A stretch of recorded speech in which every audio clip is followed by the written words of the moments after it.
Welcome to the Old Souls and Seekers podcast, brought to you by Satori Prime. If you're anything like us, you've been around and around the personal development and mindset block quite a few times.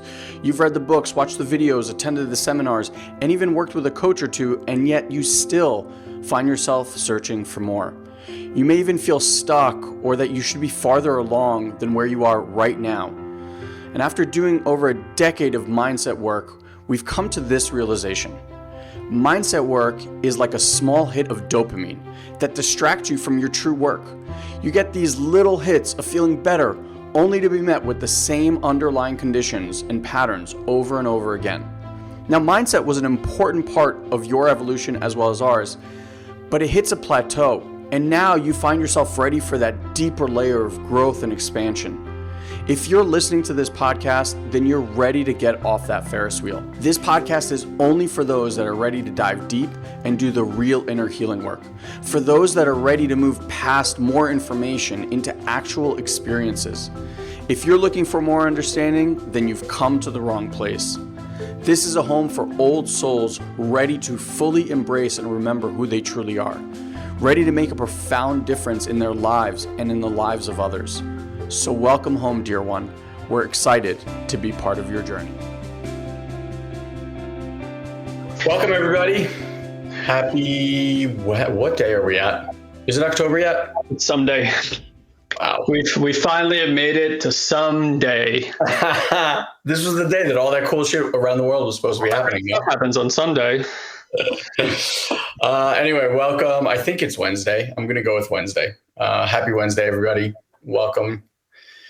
Excited to have you here. Guy and I were just talking offline, and we're both going through some interesting experiences today and over the last few days. And so we thought that we'd actually come out here and just share with you what's been opening up, how we're operating, how we're noticing that we're operating differently.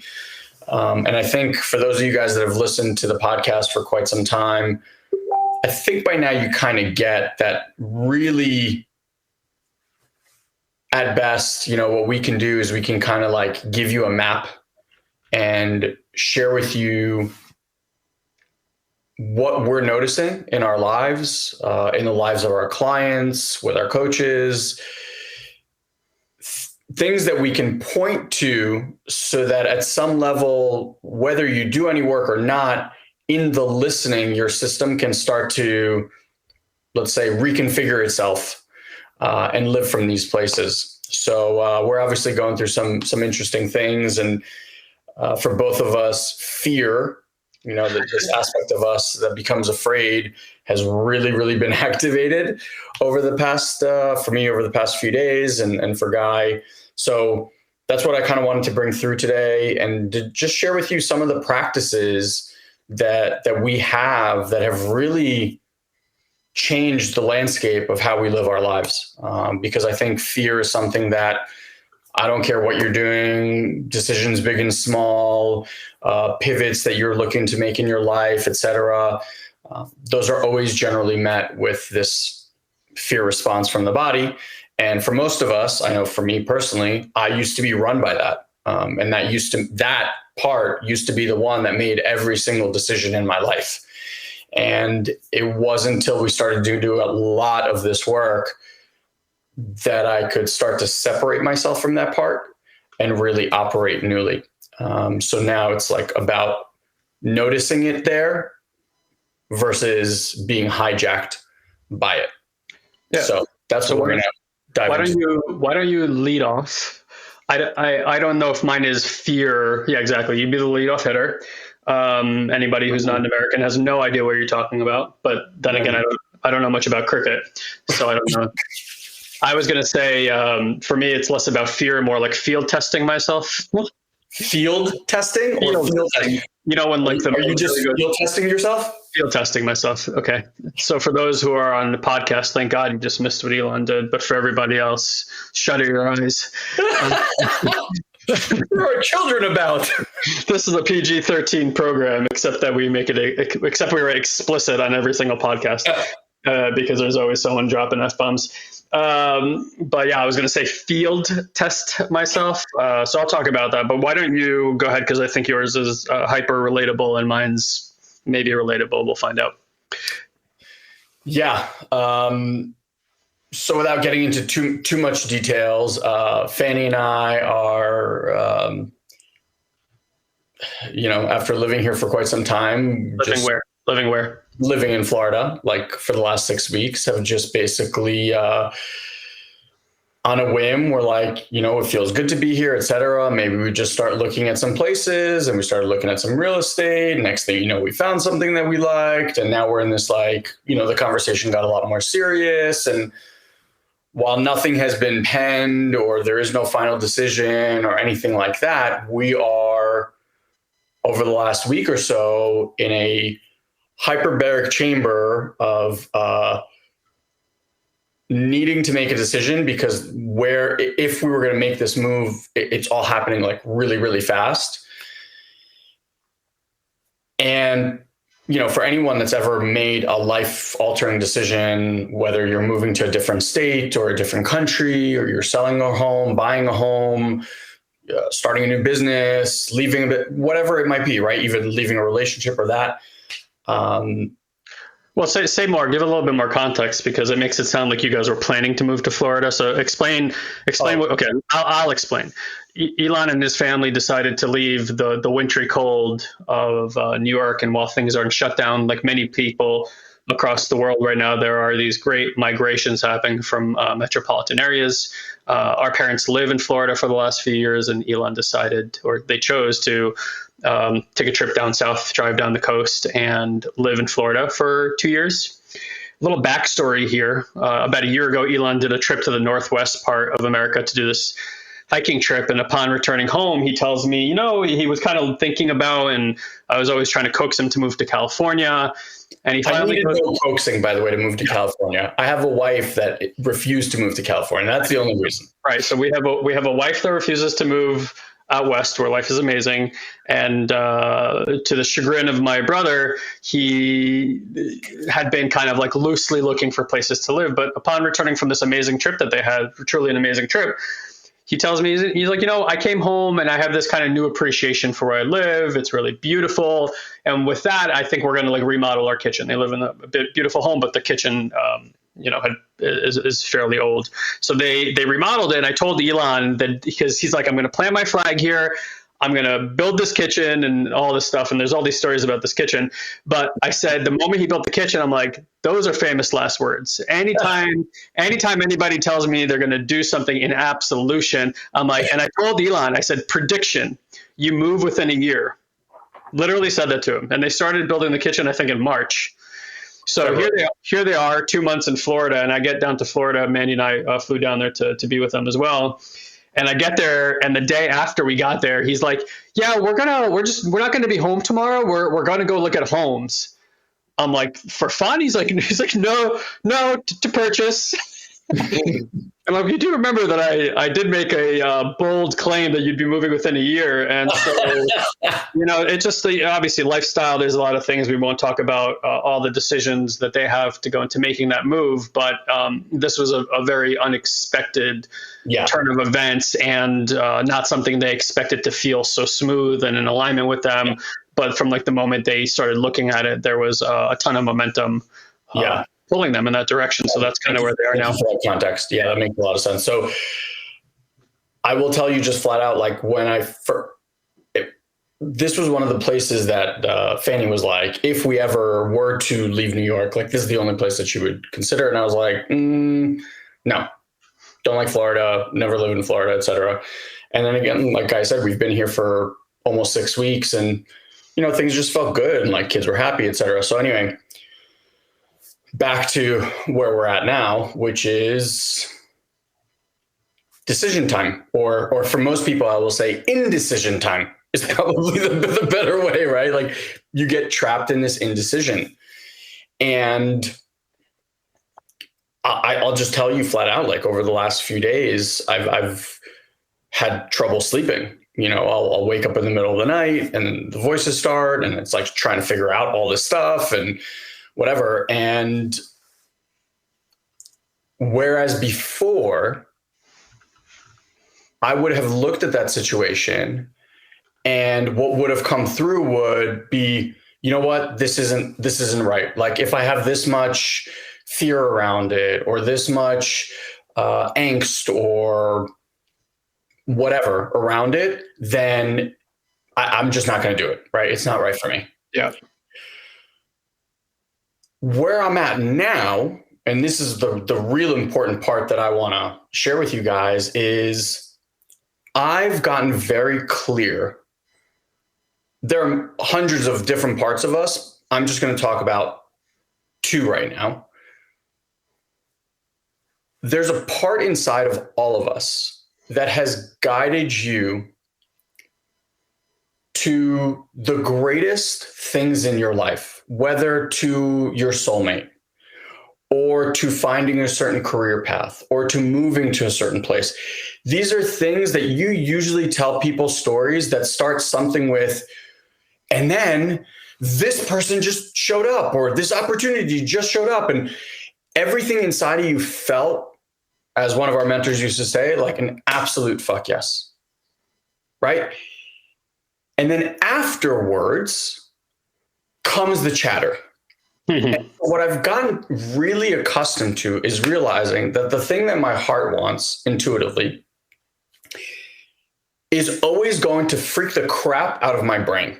The logical linear mind has wants nothing to do with your heart, which is pulling you towards greatest purpose or love or peace or fulfillment.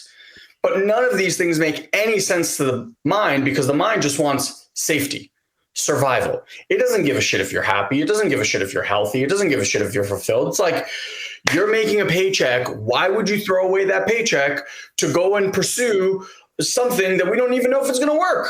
But your heart's like, but I really want to do that. Like, that really feels like what I should be doing in this world. The mind's like, fuck that.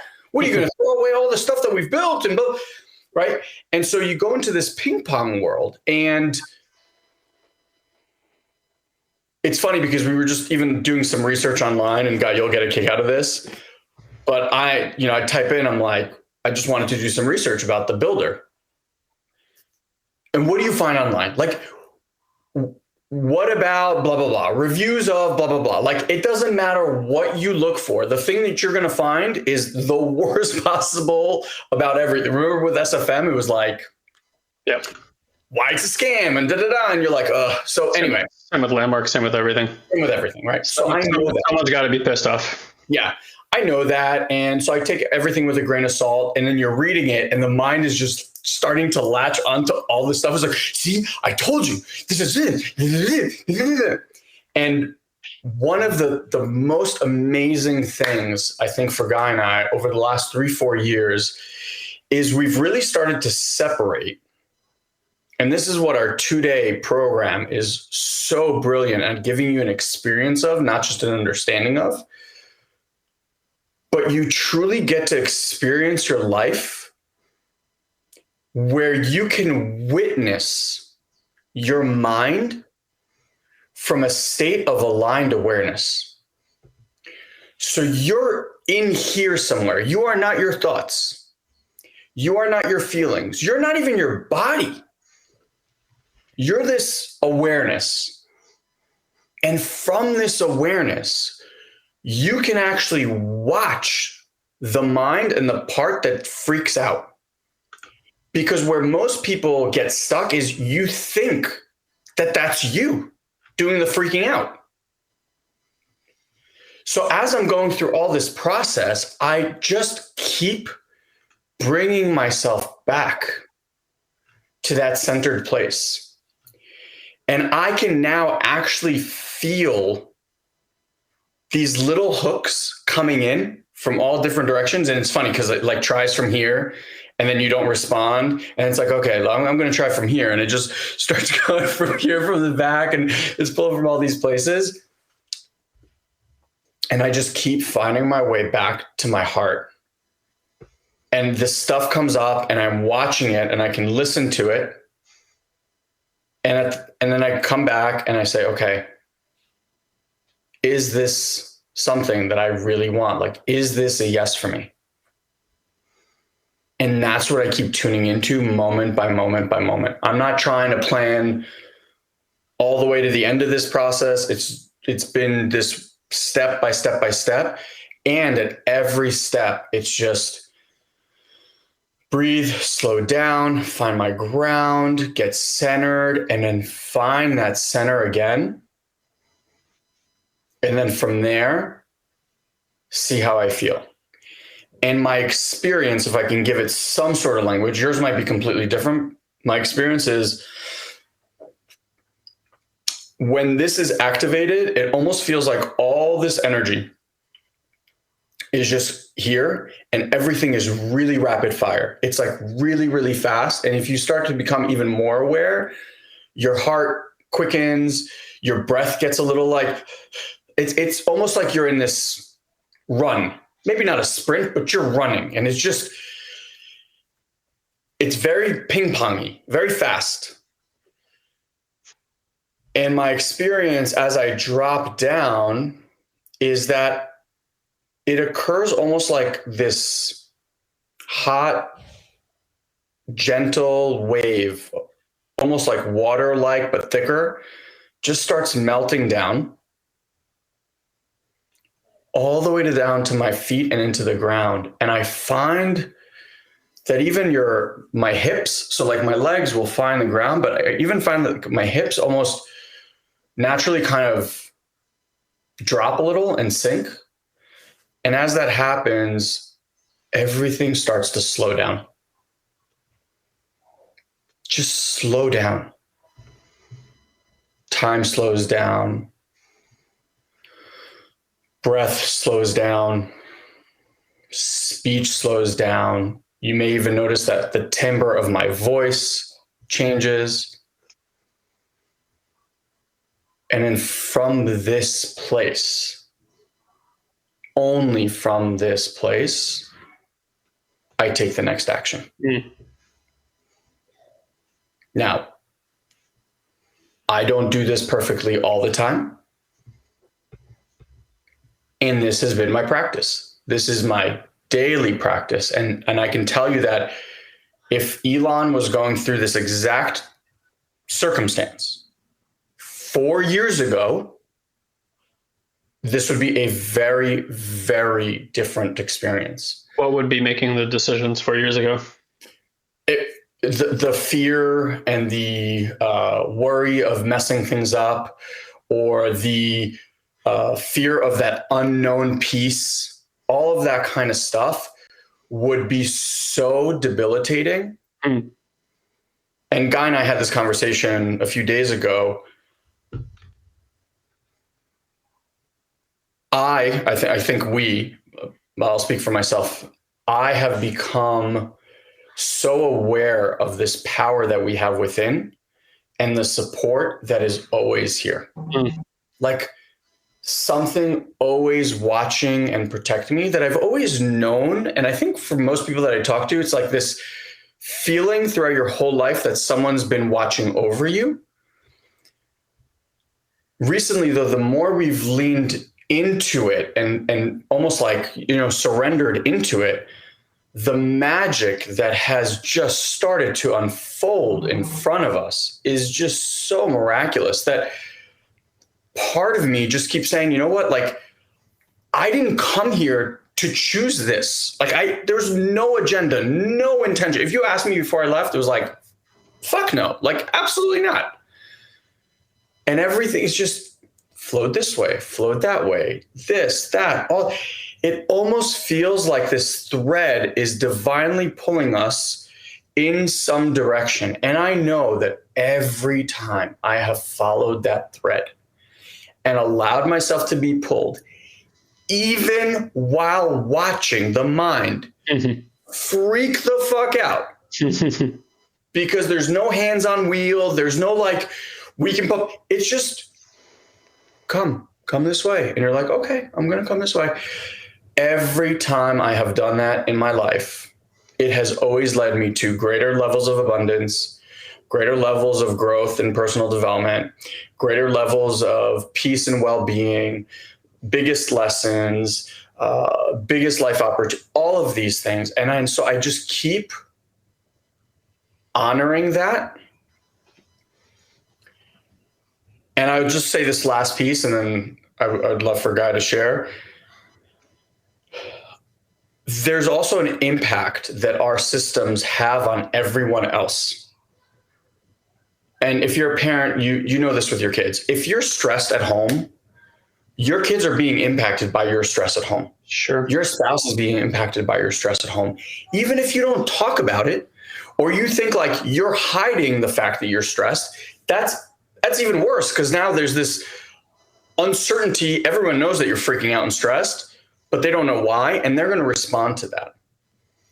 I have found that through this, because I've been able to ground and stay in that place, that the people around me, like my kids who would normally be freaking out, my wife who's terrified of change would also be freaking out. And we're all kind of going on this little ride. And I honestly, like, I don't know where it's going to end. I truly don't. It's not like nothing's penned, nothing's fine, nothing. It's just, but just enjoying the ride of, like I could say yes to that. Yeah, I could say yes to that. Like that could be a possibility. That could be a possibility. That could be a possibility. It's just been very different this time around.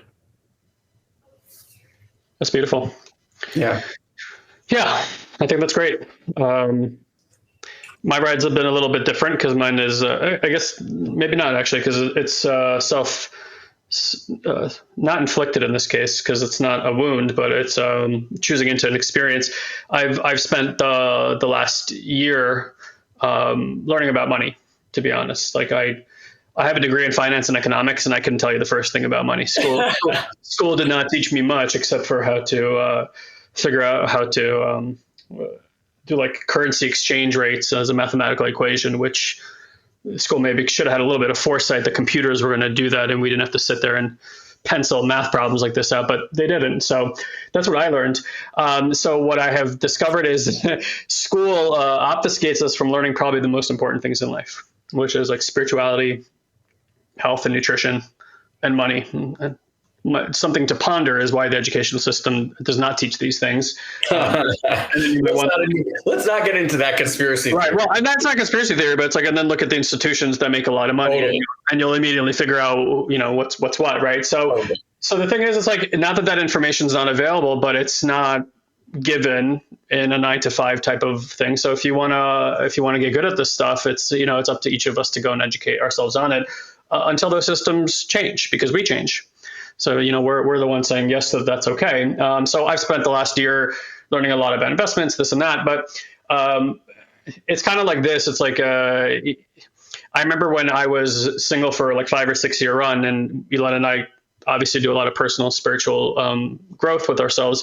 And then you think like, I've done all this work, I'm going to like crush the next relationship I get into. And then you get into that relationship and the relationship crushes you. You don't crush it, because you find that all those same things start coming up and out of you. And you're like, fuck, I thought I handled this. And of course you didn't. It just wasn't being activated because you weren't in a relationship. So kind of in the same vein with finances these days, like I started wanting to put our money to work, right? There's Elon and I have kind of gone through this transition in the last few years from being entrepreneurs to business owners. Like we're really stepping more into our RB.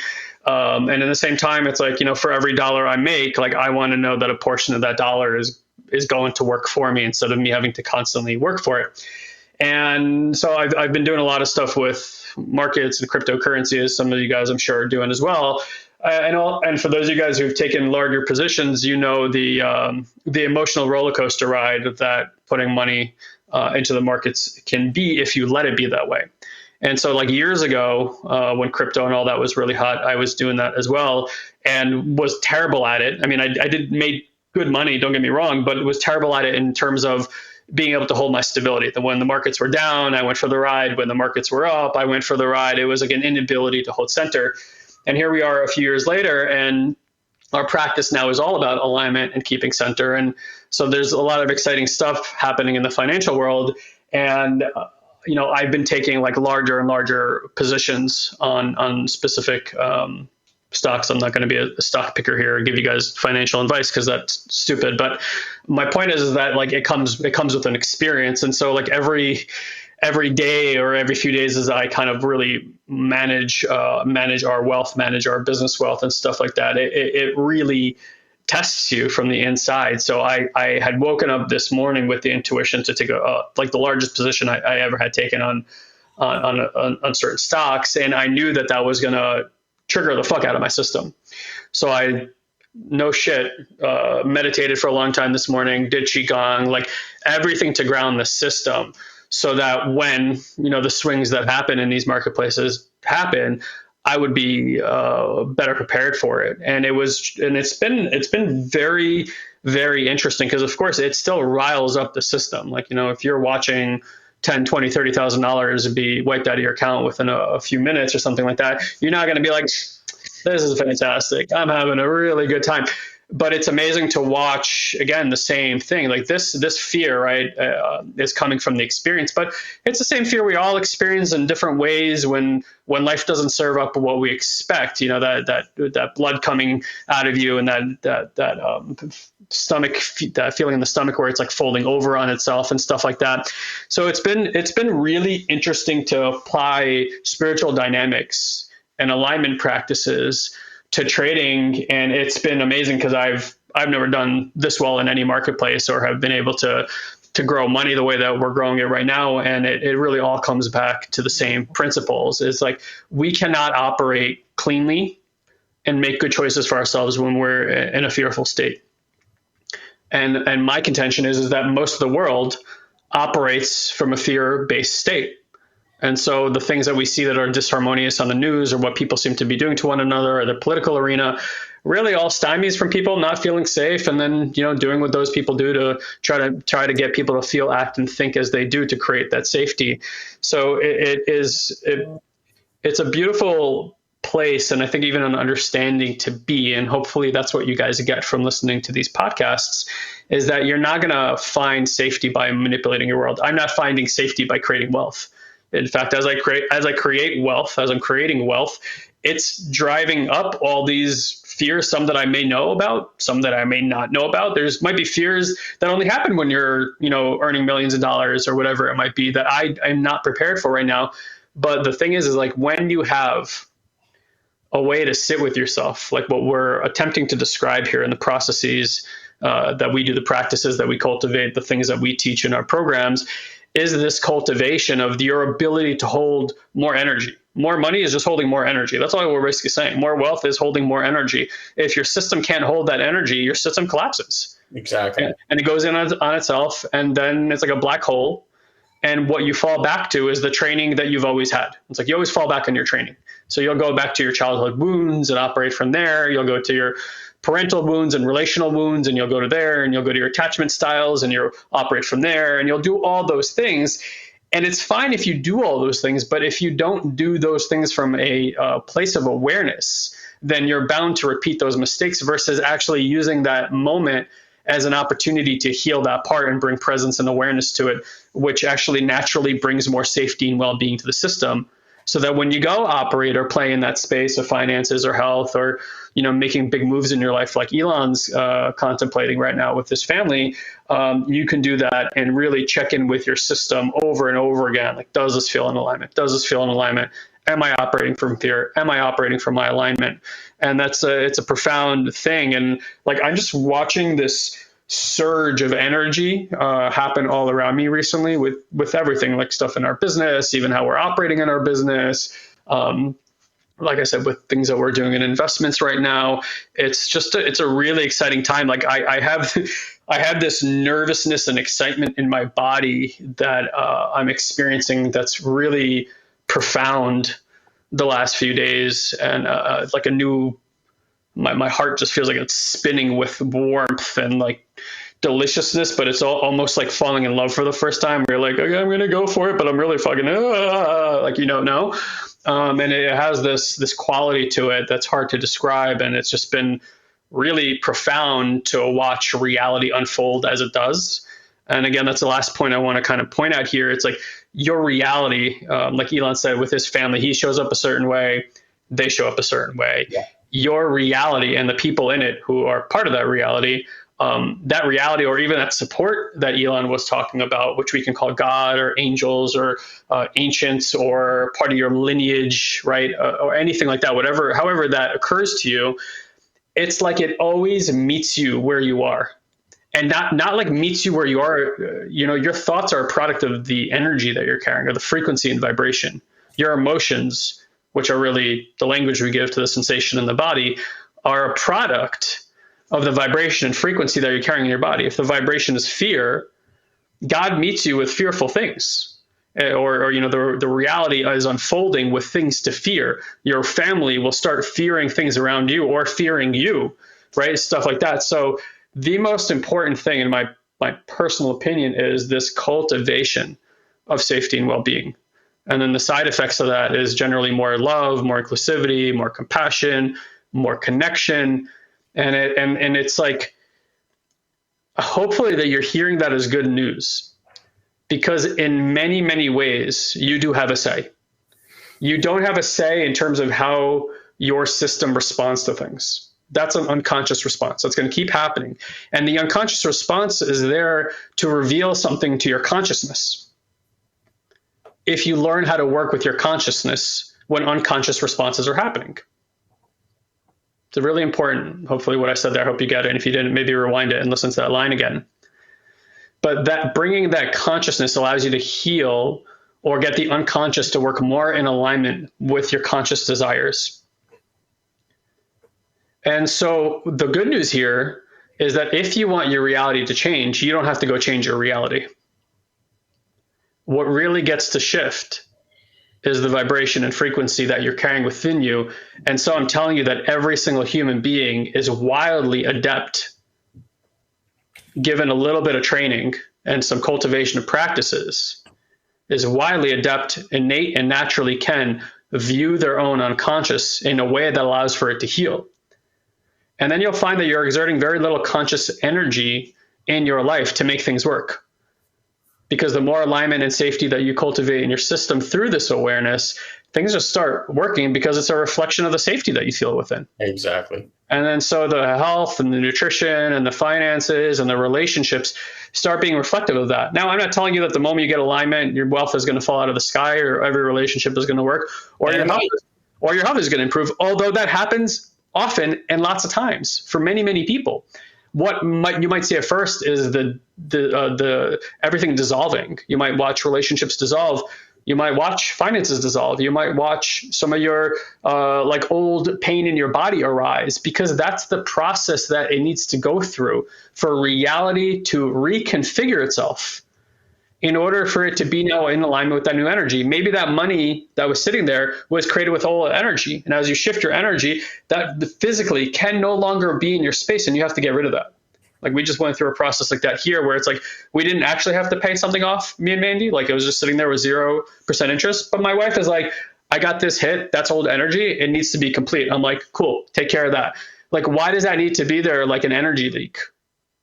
Because you don't know what the opportunity is. And we often, we are so contrived in thinking that we can think through everything, or linearly, or in linearity get through something, or through our conditioning and programming get to our results. You can't. Like whatever you got going on in your life right now, that is what that vibration produces. That is what those thoughts from that vibration produce. That's what the emotions produce. There's no shift happening inside of that. So if you want something to really change, you get to do the inner work. And again, that's the good news. It doesn't require thought. It doesn't require you to understand what's happening. It doesn't require a lot of your conscious energy. What's really required is a cultivation of an awareness that innately we all have. And given someone just pointing it out to you, as we do in our events and group training programs, this is what we do. We cultivate the awareness so that all this stuff can naturally arise without a lot of mental exercise, really no mental exercise at all. Something that you were talking about just now, I got a hit to share, which is it feels like all these processes that guy was talking about that arise, these are the same processes. These aren't new, by the way, right? The fear that you're experiencing about making a decision or not decision, this is not new. It didn't happen. You woke up on Tuesday and all of a sudden you're like, oh my God, I can't make a decision. This is how you've been your entire life, right? The same fear things, etc. What I love in how you explained it, it almost feels like we put ourselves in a circumstance or we're pulled into a certain circumstance, which helps bubble to the surface that thing that historically has relegated and controlled our lives. That's always going to happen. Always. Because what's happening internally is it arises, and then there's this massive energy of resistance that you are now fighting this part of you. Yeah, I want to call that, it's like that is the mechanism for evolution. We are here to evolve. We are here to transform, so that there's no place you will ever get in your life where the reverse pressure won't be there to show you from that vibrational place where the next opportunity is. But when our point of view is this is negative, this is bad, we lose the opportunity. We get in the stuckness of the bad or the negativity instead of, ooh, it's an opportunity for awareness to heal something. Yeah. And that's the shift I think that we get to make in this century is like, it's not negative or bad. It's asking for your awareness, and awareness is fluid and neutral and natural and brings you to a place of more safety, connection, compassion, and inclusivity. Again, we can look at all evolution in humankind. It's constantly getting more compassionate and inclusive. So no matter where you are in your life, doesn't matter how good it's going to get, something is going to arise to bubble that stuff in the system. So what I've noticed is, right, we've both been in this situation. This thing is coming up, and versus the automated pattern or the automated protective pattern, which is like, no, and it crushes it back down, which now what you're in essence doing is you're restricting some sort of flow. The energy that guy was talking about, this kind of like blissful, wow, awe energy that we've both started to experience, because I think everyone has had this. Maybe there's no words describe this, but like whenever you do something that is outside of the nature of the way that you've always done things, it always kind of takes your breath away. You're like a little bit proud of yourself because you go, wow, I did that in a way that is even surprising to me. And so it almost feels like when we release the resistance of the thing and with awareness, just allow it to be there, right? So I'm watching fear be there. I'm not trying to fight fear. I'm not trying to make fear go away. I'm not trying to explain to fear why it doesn't need to be fearful. Right. It's fearful. It just is, like, and I'm accepting it for how exactly it is in this moment. You know what? Freak out. Have a freak out. Yep. Be worried about money. Be worried about moving. Be worried about this. Be worried about. And I just watch with love, like a little kid that's having this, oh my God. I'm not going like, shut the fuck up. Yes. I can't think while you're yelling at me. And I think in doing that, what it is allowing for is this natural energy that we have just been blocking from ourselves from experiencing to flow through. And it is that energy that creates this flow and momentum and gets you off of that other hamster wheel, quote unquote, that we've been on, and allows you to kind of jump on this new wave where you really get to ride it. And like I said, there is no good or bad in life. It's just, I'll go back to the distinction that we heard a long time ago. It either works or doesn't work. You know, and I think we're all smart enough, especially you who are listening to this right now, like you're all smart enough to know if this works for you or doesn't work for you. And you'll start to notice in the moments that life has brought you to opportunities, and with enough awareness, you didn't go into the victim mode. You didn't go into like, why is this happening to me? You actually stepped up and realized that this is happening for you. And then you started to operate differently, that opened up new pathways and doorways for you. Maybe that's what opened up a new relationship or a new business opportunity or new health, whatever it might be. So yeah, I'll just leave it at that. And, I will say this one final thing. So we are quickly coming up to our next 2-day event.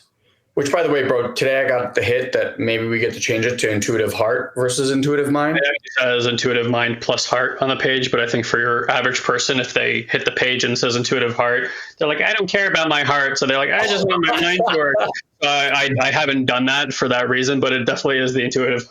It is more of the intuitive heart for sure. Yeah. So, because really what we're giving you the experience of is an experience of really understanding the mind, stopping to fight with mind, and then just seeing how your natural body's abilities can start to heal yourself from the inside out. And I mean, like, I'm not talking about like heal a finger. I mean, like heal like 20 years worth of trauma that you've been trying to figure out in 2 days, like that level, fucking 2 days, like in a 30-minute meditation that it's just really profound what can happen. So if you've done a lot of the personal development work and you have a really robust understanding, like you've read the books and you've watched the videos, you've even worked with a coach or attended seminars, and yet you still find that there is this missing piece, okay?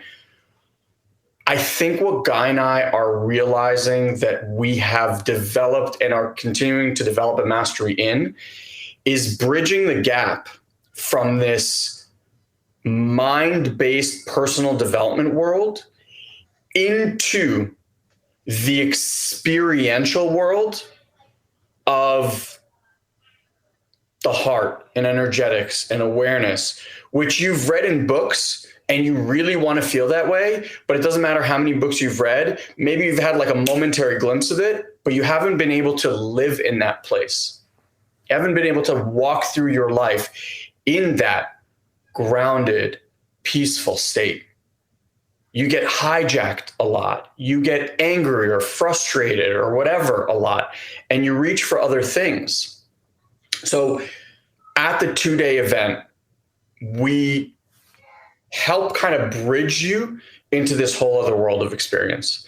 So if you find yourself reading a lot and still seeking answers that haven't really come, do yourself a favor and grab that ticket. You can do that by going to intuitivemind.live, and you can grab that ticket. Prices are already at tier 2. They're going to go up to tier 3. So save yourself a few $100 and get in there now. And again, I promise you, like, this will be unlike anything you've ever done, even if you've done a tremendous amount of personal development work. We had people in there that have been meditating for 40 years and worked with healers and shamans and plant medicine that still say that 2-day event was one of the most worthwhile experiences of their life. So yeah, that's the invitation. Come have an experience. And I was going to say, if you're in a position there where you just want to talk to somebody and ask them questions before you buy your ticket, you want to learn if it's what we do here and if it aligns with where you want to be, you can also go to CALL Satori, SATORI.com, and you can talk to one of our concierge team members. They can jump on a quick 15-minute phone call with you, answer your questions, and you can feel if it's a good fit for you. All right. We'll finish it there. Thank you guys for listening. Thank you for just being a part of our lives and being a part of this community. And most importantly, just being souls on a quest to not only find answers for yourself, but also be able to transfer that level of transformation for your loved ones and communities and things like that. Because right now, that's what this world needs more than anything: love, connection, acceptance, support. So if there's ever anything that we can do to help and support you, feel free to reach out. And until we see you on the next one, have an amazing rest of your week. Love you guys. See you next time. Bye, everyone. Bye. Thank you, dear one, for choosing to share a bit of your day with us. We value you greatly. And as a way to give back and help you to deepen these practices, we want to invite you to join our incredible community on Facebook. You can do so easily by going to joinoldsouls.com and ask for an invite. This is our private community where old souls and seekers are able to grow and share their journey with others. We hold exclusive weekly live streams, we answer your personal questions, and offer valuable insights that we won't be able to share here on the podcast. So again, just head to joinoldsouls.com and grab your invite today. And as always, if you enjoy this podcast, please head to iTunes and leave us a review. It's the only way other people can find this show. So if it's making a difference in your life, please share the love. Until we meet again, have an amazing week, dear one.